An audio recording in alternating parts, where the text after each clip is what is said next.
ಕಷ್ಟದಲ್ಲಿ ಯಾರೇ ಇದ್ರೂ ಅವ್ರನ್ನ ಕೈ ಹಿಡಿದು ಕಾಪಾಡಬೇಕು ಅಂತ ಮಾವಯ್ಯ ನಿಮಗೆ ಹೇಳ್ಕೊಟ್ಟಿರೋ ಸಂಸ್ಕಾರ. ಅದೆಲ್ಲ ಏನಿಲ್ಲ, ಆ ಜಾಗದಲ್ಲಿ ಬೇರೆ ಯಾರೇ ಇದ್ರು ನಾನು ಕಾಪಾಡ್ತಾ ಇದ್ದೆ, ಅಂಥದ್ರಲ್ಲಿ ನೀನು. ಏಟೇ ಆಗ್ಲಿ, ನಮ್ಮಿಬ್ರ ಮಧ್ಯ 1000 ಸಮಸ್ಯೆ ಇರ್ಬೋದು, ಮನಸ್ತಾಪ ಇರ್ಬೋದು, ಆದ್ರೂ ನಾವಿಬ್ರು ಪ್ರೀತಿ ಮಾಡಿರೋರಲ್ವೇ. ಇಬ್ರು ಒಂದೇ ಜೀವ ಅನ್ಕೊಂಡು ಬದುಕ್ತೋರು. ಆ ಜೀವ ನೋವು ತಿಂತಾ ಇದೆ ಅಂದ್ರೆ ಅದನ್ನ ನೋಡ್ಕೊಂಡು ಸುಮ್ಮನೆ ಇರಕ್ಕಾಗಕ್ಕಿಲ್ಲ ಅನ್ನೋ ಮಾತನು ಆಟೆ ಸತ್ಯ. ನಮ್ ವಿಚಾರ ಬಿಡಿ, ಹಂಗೆ ನಿಮ್ ಕಣ್ ಮುಂದ್ಗುಟೆ ನಮ್ಮ ಅಟ್ಟೆಯವರು ಅಂತ ಪರಿಸ್ಥಿತಿನಲ್ಲಿ ಇದ್ದಿದ್ರೆ ನೀವು ನೋಡ್ಕೊಂಡು ಹಂಗೆ ಸುಮ್ಕೆ ಇರ್ತಾ ಇದ್ರೆ? ಅಂಕಿತ ಅವರೆಲ್ಲ ನಮ್ಮ ಕುಟುಂಬದವರು ಅಂತ ಅವ್ರನ್ನೆಲ್ಲ ಹೆಂಗ್ ಬಿಡಕ್ಕಾಗತ್ತೆ ಹೇಳು? ಮತ್ತೆ ನಮ್ಮ ಅಟ್ಟೆಯವರು ಸಾವು ಬದುಕಿನ ಮಧ್ಯೆ ಹೋರಾಡ್ತಾ ಇದ್ರೆ ಅದನ್ನ ನೋಡ್ಕೊಂಡು ನಾನು ಹೆಂಗ್ ಸುಮ್ಮನೆ ಇರ್ಲಿ? ಎಲ್ಲಕ್ಕಿಂತ ಹೆಚ್ಚಾಗಿ ಅವ್ರ ಶತ್ರುನೇ ಆಗಿದ್ರು ಅವ್ರನ್ನ ಹುಷಾರ್ ಪಡಿಸ್ಬೇಕಾಗಿರೋದು ಒಬ್ಳು ಡಾಕ್ಟರ್ ಕರ್ತವ್ಯ. ಈ ಅಟ್ಟಿ ಸೊಸೆ ಆಗಿ ಒಬ್ಳು ಡಾಕ್ಟ್ರು ಓದ್ತಾ ಇರೋ ವಿದ್ಯಾರ್ಥಿಯಾಗಿ ನನ್ನ ಕರ್ತವ್ಯನ ನಾನು ಮಾಡಿದ್ದೀನಿ. ಆಟೆಯ ಈಟ್ ದಿನ ನನ್ನ ಬಾಳಿ ಮುಳ್ಳಾಗಿದ್ದಲ್ಲ, ಆ ಚಂಪನಿಂದ ನನಗೆ ಪೂರ್ತಿಯಾಗಿ ಬಿಡುಗಡೆ ಸಿಕ್ಕೋಯ್ತು. ನಾವಿಬ್ರು ಮ್ಯೂಚುವಲ್ ಡಿವೋರ್ಸ್ಗೆ ಅಪ್ಲೈ ಮಾಡಿದ್ವಲ್ಲ, ಅದು ಕೂಡ ಸಿಕ್ಕೋಯ್ತು. ಲಾಯರ್ ಫೋನ್ ಮಾಡಿದ್ರು, ಇನ್ನು ಆರ್ಡರ್ ಕಾಪಿ ಬರೋದು ಒಂದೇ ಬಾಕಿ. ಸುಭಾಷ, ಎಂತ ಸಂತೋಷದ ಸುದ್ದಿ ಹೇಳಿದ್ಲಾ? ಭಗವಂತ ಹಿಂಗೆ ಯಾಕಂಡ ಕೊಡಕ್ ಶುರು ಮಾಡಿದ್ಮೇಲೆ ಒಂದ್ರಿಂದ ಕೊಡ್ತಾನೆ ಇರ್ತಾನೆ ಅಂತ ಕೇಳಿದ್ದೆ. ಈಗ ಅದನ್ನ ಅನುಭವಿಸ್ತಾ ಇದ್ದೀನಿ. ನೋಡ್ತಾ ಸುಭಾಷ, ಆ ಅನಿಷ್ಟ ನಿನ್ನ ಬಾಳಿಂದ ದೂರ ಆಗಿದ್ದೆ ತಡ. ನಿನ್ನ ಬಾಗ್ಲೆಲ್ಲ ತೆಕ್ಕೊಂಡ್ಬಿಡ್ತಲ್ಲ. ಏನ್ ಹೇಳ್ತಾ ಇದೆಯಮ್ಮ? ನಂಗೆ ಅರ್ಥ ಆಗ್ಲಿಲ್ಲ. ನೋಡ್ ಸುಭಾಷ, 8 ದಿನ ನಿನ್ ಜೀವನದಲ್ಲಿ ಬರೀ ಕೆಟ್ಟದೇ ಆಯ್ತಿತ್ತು. ಏನೇ ಮಾಡಕ್ ಹೋದ್ರುವ ಅದರಿಂದ ಏನೋ ಎಡವಟ್ಟಾಗಿ ಸುತ್ತಿ ಪಡಿಸಿ ನಿನ್ ತಕ್ಕೆ ಬತ್ತಿತ್ತು. ಆದ್ರೆ ಈಗ ನಿನ್ ಟೇನ್ ಸಂದಾಗಿ ಸುಖದಸೆ ಶುರುವಾಗದೆ. ಅದಕ್ಕೆ ನೀನ್ ಮುಟ್ಟಿದೆಲ್ಲ ಚಿನ್ನ ಆಯ್ತಾದೆ. ಅದೃಷ್ಟ ನಿನ್ನನ್ನೇ ಹುಡುಕ ಬಂದದೆ ಅನ್ನಂಗೆ ಆ MLA ಸಂಪತ್ ಕುಮಾರ್ ಮನೆಗೆ ಬಂದಿದ್ದು. ಅಮ್ಮ, ಅವನ್ ಬರೋದಕ್ಕೂ ಅದೃಷ್ಟ ನನ್ನ ನೋಡ್ಕೊಂಡ್ ಬರೋದಕ್ಕೂ ಏನ್ ಸಂಬಂಧ? ಸಂಬಂಧ ಅದೇ ಕಂಡ. ಆ MLA ಸಂಪತ್ ಕುಮಾರ್ ಒಂದ್ ವಿಷಯ ಹೇಳ್ದ. ಮಗಳು ಬದುಕು ಚೆನ್ನಾಗಿರ್ಬೇಕು ಅಂತ ಅದ್ದೂರಿಯಾಗಿ ಮದುವೆ ಮಾಡಿದೆ. ಏನು ಮಾಡಿದ್ರು ಒಟ್ಟಿಗೆ ಬಾಳಕಿಲ್ಲ ಅಂತ ಡೈವರ್ಸ್ ತಗೊಂಡು ಮನೇಲಿ ಅವಳೆ. ನಿಮ್ಗೆ ಗೊತ್ತಿರೋ ಒಳ್ಳೆ ಕಡೆ ಯಾವ್ದಾದ್ರು ಒಳ್ಳೆ ಹುಡುಗ ಡೈವರ್ಸ್ ಆಗಿರೋರು, ಹೆಂಡತಿ ಕಳ್ಕೊಂಡಿರೋರು, ಬಾಳ್ ಕೊಟ್ಟು ಚೆನ್ನಾಗಿ ನೋಡ್ಕೋತೀನಿ ಅಂತ ಮುಂದೆ ಬರೋರು ಇದ್ರೆ ಹೇಳಿಕೊಡ್ರೆ. ಹಂಗಿದ್ಮ್ಯಾಕೆ ಆ ಹುಡುಗಿನ ಮದುವೆ ಆಗೋ ಗಂಡು ನೀನೇ ಹಾಕ್ಲಾಗಿರ್ಬಾರ್ದು. ನೋಡ್ ಸುಭಾಷ, ಆ ಸಂಪತ್ ಕುಮಾರ್ ಮಗಳು ಕೈ ಹಿಡ್ದೆ ಅಂತ ಅನ್ಕೋ. ಅವತ್ತಿಂದಲೇ ನಿನ್ನ ರಾಜಯೋಗ ಶುರುವಾಯ್ತು ಅಂತಲೇ ಅರ್ಥ.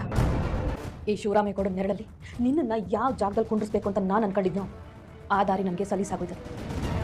ನೀನು ಅನ್ಕೊಂಡಂಗೆ ಬದುಕಕ್ಕೆ ಈ ಸಂಪತ್ ಕುಮಾರ್ ನಿನ್ನ ದಾರಿಗೆ ಹೂವು ಹಾಕೊಂಡೋಯ್ತು ಅನ್ಕಂಡ್ಲಾ? ನೀನು ಹೇಳ್ದ ನಿನ್ನ ದೊಡ್ಡಪ್ಪ ಒಪ್ಕತ್ತಿರ್ಲಿಲ್ಲ. ಆದರೆ ಈಗ ಅವ್ರಿಗೆ ನಿನ್ನ ಬಗ್ಗೆ ಇರೋ ಅಭಿಪ್ರಾಯನೇ ಬೇರೆ ಕಂಡ.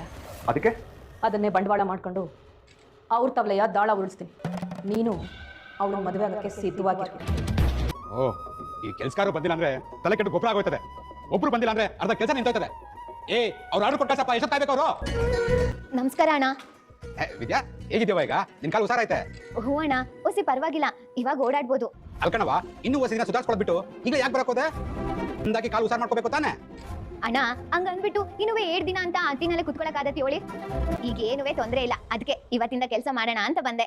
ನೋಡವಾ, ಕೆಲ್ಸ ಸುದ್ದಿ ಬಿಡು, ಮೊದ್ಲು ಆರೋಗ್ಯ ಮುಖ್ಯ. 2 ವಾರ ಕಾಲು ಊರ್ಬಾರ್ದು ಅಂತ ಹೇಳೋರೆ ಅಂತ ಹೇಳಿದೆ ಅಲ್ವೇ? ಹ್ಞೂ ಅಣ್ಣ, ಹೇಳಿದ್ರು. 2 ವಾರ ಆಯ್ತಲ್ವೇ, ಅದಕ್ಕೆ ಬಂದೆ. ಅಲ್ಲವಾ, ಇನ್ನೊಂದು ವಾರ ಎಷ್ಟೋಗ್ಬಿಡ್ತಲ್ವೇ? ಸರ್, ಪಾರ್ಸಲ್ ಹೇಳಿ 1 ಅವರ್ ಆಯ್ತಲ್ಲ ಸರ್. ಲೋ ಪದ್ದು, ಅವ್ರ ಪಾರ್ಸಲ್ ಎಷ್ಟೊತ್ತಾಯ್ತು? ಏನೋ ಮಾಡ್ತಿದ್ಯಾ?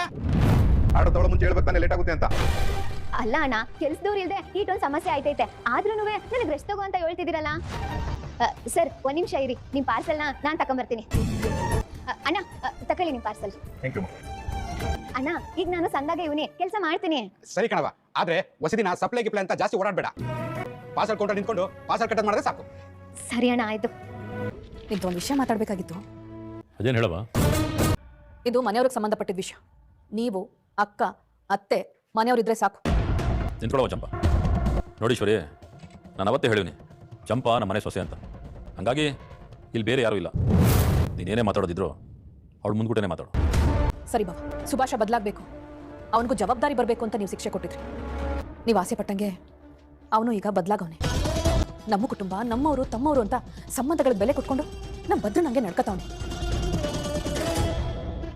ಮುಂದಕ್ಕೂ ಅವ್ನು ಹಂಗೆ ಇರಬೇಕು ಅಂದ್ರೆ ನಾವು ಹಂಗೆ ನೋಡ್ಕೊಳ್ಳೋ ಜವಾಬ್ದಾರಿ ತಗೋಬೇಕಲ್ವೇ? ಅದಕ್ಕೆ ಏನು ಮಾಡ್ಬೇಕು ಹೇಳು ಬಾಬಾ.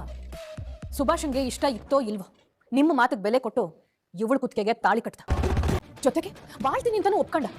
ಆದ್ರೆ ಅಂಥವನ ಜೊತೆ ನಾನು ಬಾಳಕಿಲ್ಲ ಅಂತ ಹೇಳಿ ಇವಳೇ ಸಂಬಂಧ ಕಳ್ಕೊಂಡವಳೆ ಅಂದ್ಮ್ಯಾಕೆ ಇನ್ನೂ ನನ್ನ ಮಗನ ಒಂಟಿ ಆಗ್ಬಿಟ್ರೆ ಅವ್ನ ಫ್ರೆಂಡ್ಸ್ಗಳ ಜೊತೆ ಸೇರಿ ಹಾಳಾಗೋಯ್ತಾನೆ. ಅದಕ್ಕೆಲ್ಲವ ಅವಕಾಶ ಮಾಡ್ಕೊಡ್ಬಾರ್ದು ಬಾಬಾ. ಅವನಿಗೂ ಒಂದು ಮದುವೆ ಅಂತ ಮಾಡಿ ಸಂಸಾರ ಅಂತಾದ್ರೆ ಬೇರೆ ಕಡೆ ಗಮನ ಹೋಗೋಕ್ಕಿಲ್ಲ ಅಲ್ವೇ? ಸರಿ ಬಿಡು, ಡೈವರ್ಸ್ ಆಗದೆ ಅಂದ್ಮೇಲೆ ಅವನು ಯಾಕೆ ಒಂಟಿಯಾಗಿರ್ಬೇಕು? ಒಳ್ಳೆ ಹುಡುಗಿ ನೋಡಿ ಮದುವೆ ಮಾಡಿದ್ರಾಯ್ತು. ಬಾಬಾ, ಹುಡುಗಿ ಏನೋ ರೆಡಿ ಅವಳೆ ಬಾಬಾ, ನೀವು ಒಪ್ಕೋಬೇಕು ಆಟೆ. ಹುಡುಗಿ ಇದ್ದಾಳ?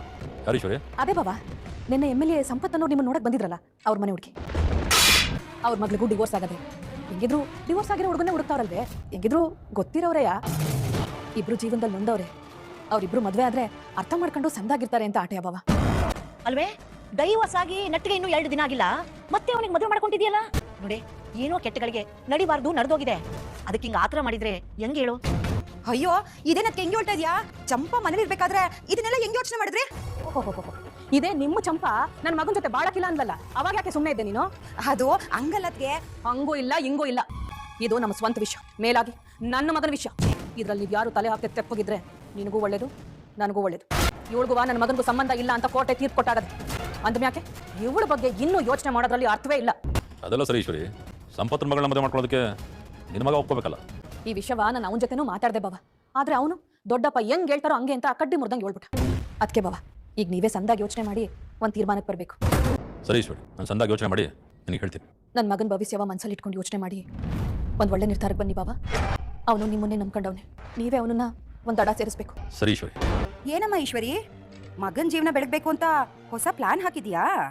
ಬರೀ ಪ್ಲಾನ್ ಮಾಡೋದಲ್ವೇ, ನನ್ನ ಮಗನ ಮದುವೆನ ಎಲ್ಲಿ ಹೆಂಗ್ ಮಾಡ್ಬೇಕು ಅಂತ ಈಶ್ವರಿಗೆ ಸಂದ ಗೊತ್ತದ, ಹಂಗೆ ಮಾಡ್ತಿರ್ತೀನಿ. ಪ್ಲಾನ್ ಮಾಡೋದು ಸುಲಭ ಈಶ್ವರಿ, ಆದ್ರೆ ಅದು ನೆರವೇರೋದು ಸುಲಭ ಅಲ್ಲ. ಅಯ್ಯಲ್ಲಿ ನೋಡ್ತಾ ಇರೆ, ಈ ಮನೇಲಿ ನೆಕ್ಸ್ಟ್ ನಡೆಯೋದು ನನ್ನ ಮಗನ ಮದುವೆ. ಅದು ನಿನ್ನ ಕಣ್ಣೆದ್ರಿಗೆ ಹೊಟ್ಟೆ ಉರ್ಸಿ ಮಾಡ್ತೀನಿ. ಗಾಳಿ ಒಂದ್ ಕಡೆ ತೂರ್ಕೊಳ್ಳೋರು ಅಂತ ಆ ನಿಮ್ಮ ಅತ್ತಿಗೆ ನೋಡಿನೇ ಹೇಳಿರ್ಬೇಕು ಕಣವ. ಅಲ್ಲ, ನಮ್ಮ ಆರೋಗ್ಯ ವಿಚಾರಿಸಕ್ ಬಂದಿರೋ MLA ಅವ್ರ ಮಗಳು ವಿಷಯ ಹೇಳ್ದೆ ಇಟ್ಕೆ ಅವಳಿಗೆ ಗಾಳ ಹಾಕ್ತಾವ್ರೆ ಅಂತ ಅಂದ್ರೆ, ಯಪ್ಪ ಇನ್ನೆಂತ ಕ್ರಿಮಿನಲ್ ಇರ್ಬೇಕು ಅಂತ ನೀನೇ ಯೋಚನೆ ಮಾಡು. ಅದ್ರಲ್ಲಿ ಯೋಚನೆ ಮಾಡೋ ಮಾತೇ ಇಲ್ಲ. ಬೆಂದ ಮನೆಯಲ್ಲಿ ಗಾಳ ಎಳೆಯೋರು ಇರ್ತಾರೆ, ಆದ್ರೆ ಇವಳು ಬೆಂಕಿ ಹಚ್ಬಿಟ್ಟು ಗಾಳ ಎಳೆಯೋಂತವಳು. ಮನೆ ಒಳಗೆ ಬರಕ್ಕಾಗಕ್ಕಿಲ್ಲ ಅನ್ನೋ ಸುಭಾಷ ಅಟ್ಟಿ ಒಳಗ್ ಬಂದ. ಇವ್ರು ಶೆಡ್ಡೆ ಪರ್ಮನೆಂಟ್ ಅಡ್ಡ ಅಂತ ಅನ್ಕೊಂಡಿದ್ರೆ ಇವ್ರು ಒಳಗ್ ಬಂದ್ರು. ಇದಕ್ಕೆ ಅವ್ರನ್ನ ಹಿಡ್ದು ನಿಲ್ಸಕ್ ಆಯ್ತಾ ಇಲ್ಲ ಅಂತದ್ರಲ್ಲಿ MLA ಮಗಳನ್ನೇನಾದ್ರೂ ಸೊಸೆ ಮಾಡ್ಕೊಂಡು ಬಂದ್ರು ಅಂತ ಇಟ್ಕೋ, ಆನೆ ಸರಪಳಿನೇ ತರಬೇಕಾಯ್ತದೆ ಕಟ್ಟಾಕಕ್ಕೆ. ಆಮ್ಯಾಕೆ ನಮ್ಮಿಬ್ರಿಗೂ ಕೌಡೆ ಕಾಸ್ಗೂ ಬೆಲೆ ಇಲ್ದಂಗ್ ಮಾಡಿ ಹಾಕಿ ರುಬ್ಬಿಡ್ತಾಳೆ ಅಟೆಯ.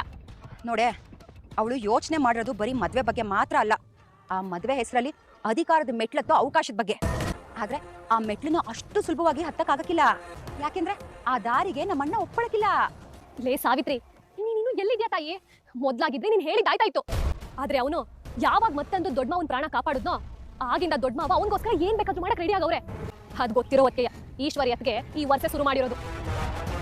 ಅವತ್ತ ಸುಭಾಷ ಬಾಯಿ ಮಾತ್ಗುವೆ ನಾವು ಮುಖ್ಯ ಅಂತ ಹೇಳಿಲ್ಲ. ಇವಾಗ ಅವ್ನ ಅಟ್ಟಿ ಒಳಗೆ ಬಂದಿರೋದಕ್ಕೆ ನಿಮ್ಮ ಅತ್ತೆಗೆ ಅಲ್ಪುನ್ ಐಶ್ವರ್ಯ ಬಂದಂಗ ಆಗದೆ. ಅಂತದ್ರಾಗ ಏನಾದ್ರೂ ಈ ಸುಭಾಷ MLA ಅಳಿಯ ಆದ ಅಂತ ಇಟ್ಕೋ, ನಮ್ಮಿಬ್ರು ಗುಲಾಮ್ರು ಮಾಡ್ಕೊಂಡು ಹುರ್ದು ಮುಕ್ಕು ಬಿಡ್ತಾ ಕಣವ. ಅದಕ್ಕೆ ಅವಕಾಶ ಕೊಟ್ರೆ ಅಲ್ವೇನೆ ಈ ಈಶ್ವರಿ ಮದ್ವೆ ಮಾಡಕ್ ಉಪಾಯ ಮಾಡೋದ್ರಲ್ಲಿ ಎತ್ತಿದ ಕೈ ಆಗಿರ್ಬಹುದು, ಆದ್ರೆ ಅದನ್ನ ಆಗ್ದಂಗೆ ನಿಲ್ಸೋದ್ರಲ್ಲಿ ನಾನು ಎತ್ತಿದ ಕೈನೆ. ಯಾವ್ದೇ ಕಾರಣಕ್ಕೂ ಆ ಸುಭಾಷನ್ ಮದ್ವೆ ಆ MLA ಮಗಳ ಜೊತೆ ಆಗದೆ ಇದ್ದಂಗೆ ಏನಾದ್ರೂ ಮಾಡ್ಬೇಕು. ಮಾಡೋಣ ಬಿಡು. ವಿನಂತಿ, ಕುಡಿಯಕ್ಕೆ ನೀರು ತೊಂಬವ. ಹಾ ಬಂದೆ. ಅವ್ವ, ಊಟ ಮಾಡ್ದೇನವ? ಹ್ಞೂ ಕಣಪ್ಪ, ಈಗ ತಾನೇ ಊಟ ಮಾಡ್ಕೊಂಡು ಬಂದು ಕೂತೀವ್ನಿ. ನೀವು ಹೋಗಿ ಊಟ ಮಾಡ್ಕೊಂಡು ಬನ್ನಿ. ಬೇಡವ, ಫಂಕ್ಷನ್ಗೆ ಹೋಗಿದ್ವಲ್ಲ, ಅಲ್ಲಿ ಏಟ್ ಬೇಡ ಅಂದ್ರೂ ಬಿಡ್ಲಿಲ್ಲ, ತುಂಬಾ ಬಲವಂತ ಮಾಡ್ಬಿಟ್ರು, ಅಲ್ಲೇ ಊಟ ಮಾಡ್ಕೊಂಡು ಬಂದ್ಬಿಟ್ಟು. ಬಾಬಾ, ಸುಭಾಷನ್ ಮದ್ವೆ ವಿಷಯವ ಯೋಚನೆ ಮಾಡಿ ಹೇಳ್ತೀನಿ ಅಂತ ಹೇಳಿದ್ರಿ. ಏನಾದ್ರೂ ವಿಚಾರ ಮಾಡಿದ್ರೆ ಇದು ಯಾಕೆ ಹಿಂಗೆ ಆತರ ಮಾಡ್ತಾಳೆ ಅಂತ ಅನ್ಕೋಬಿಡಿ ಬಾವ. ಯಾಕೆಂದ್ರೆ ನನ್ನ ಮಗ ಈಗ ತಾನೇ ನೆಟ್ಟಿಗಿರೋ ದಾರಿಲಿ ಹೋಯ್ತಾವನೆ. ಅವ್ನು ಹಂಗೆ ಇರ್ಲಿ, ಹಂಗೆ ಬಾಳ್ಲಿ ಅನ್ನೋದು ನನ್ನ ಆಸೆ ಬಾಬಾ. ನಿಮ್ಮ ಸಂಬಂಧಕ್ಕೂ ತಕ್ಕನಂಗಿರುತ್ತಲ್ವಾ, ಅದಕ್ಕೆ ಹೇಳ್ತಾ ಇದ್ದೀನಿ. ನೋಡೋಣ, ಈ ವಿಷಯದಾಗೆ ನೀನೇನು ತೀರ್ಮಾನ ತಗೋತೀಯೋ ಅದೇ ಕಡೆ ತೀರ್ಮಾನ. ನಿನ್ನ ಮನ್ಸಾಗ ಏನಿದ್ದೋ ಅದನ್ನ ನೇರವಾಗಿ ಹೇಳ್ಬಿಡು. ನಮ್ಮ ಸುಭಾಷನ್ಗೆ ಆ ಹೆಣ್ಣು ತಂದ್ಕೊಡೋದಕ್ಕೆ ನಂದೇನು ತಕರಾರಿಲ್ಲ ಬಾಬಾ. ನನಗೆ ನಿಮ್ಮ ಮನಸ್ಸು ಎಷ್ಟು ದೊಡ್ಡದು ಅಂತ ಸಂತ ಗೊತ್ತು ಬಾಬಾ. ಈ ಸಂಬಂಧ ಒಪ್ತೀರಾ ಅಂತ ನನಗೆ ಗೊತ್ತಿತ್ತು. ನೀವು ಈ ಸಂಬಂಧ ಒಪ್ಕೊಂಡಿದ್ದು ನಂಗೆ ಸಾನೇ ಸಂತೋಷ ಆಯ್ತು. ಆದ್ರೂ ಪಾಪ ಚಂಪಾ ಅವಳ ಬಗ್ಗೆ ಒಂದ್ಕಿತ ಯೋಚನೆ ಮಾಡ್ಬೇಕಾಗಿತ್ತಣ್ಣ. ನಮ್ಗೆ ಯಾಕೋ ಸರಿ ಕಾಣ್ತಿಲ್ಲ.